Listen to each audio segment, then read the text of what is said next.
So now we are gonna make the cheese. We're gonna take an onion and a carrot, saute that on the pan. If it starts to stick, you can throw in a little bit of broth. We're just gonna let that cook for about a minute. A little bit of salt on top. It helps to release juices inside the vegetables. I'm gonna add just a little bit of my broth. So now, I'm gonna throw in the potatoes, and we're gonna let that just cook for about 3 minutes. So this is cooked down to the right amount. And now we're gonna add some vegetable broth, some tamari. You could also use soy sauce here, and some minced garlic. And we are gonna crank this up and get it up to the point where it's at a simmer. And then we're gonna leave it for about 10 to 15 minutes until the carrots and the potatoes are really, really soft. We're just gonna dump all of that good potato carrot goodness into our high-speed blender.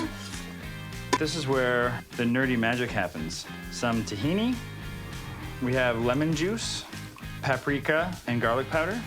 And last but not least, nutritional yeast. This is the key to making it nice and cheesy.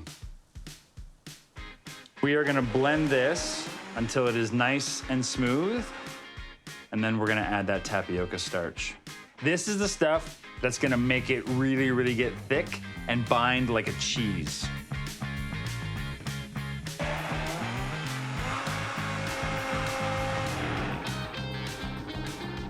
All right, so that's looking pretty well combined. So now we're gonna put it onto the stove top and stir it around and let it just kind of thicken a bit. The consistency you want is somewhat like a gravy, maybe a little thicker than gravy. That takes about 10 minutes, and we are gonna make a super quick and delicious grilled cheese sandwich. So I'm just taking a little bit of dairy-free margarine and I'm spreading it on the back of some sourdough.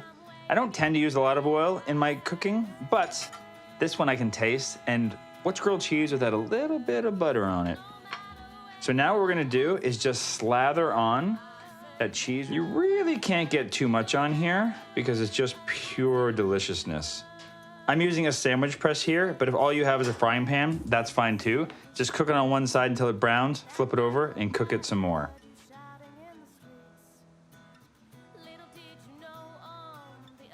Look at the way that cheese is just oozing over the side.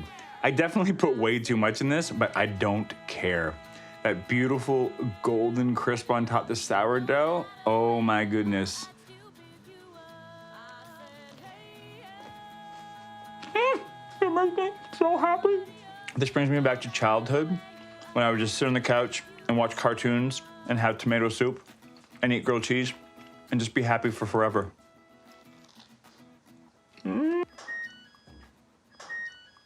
I'll get to you in a second. I'm eating grilled cheese.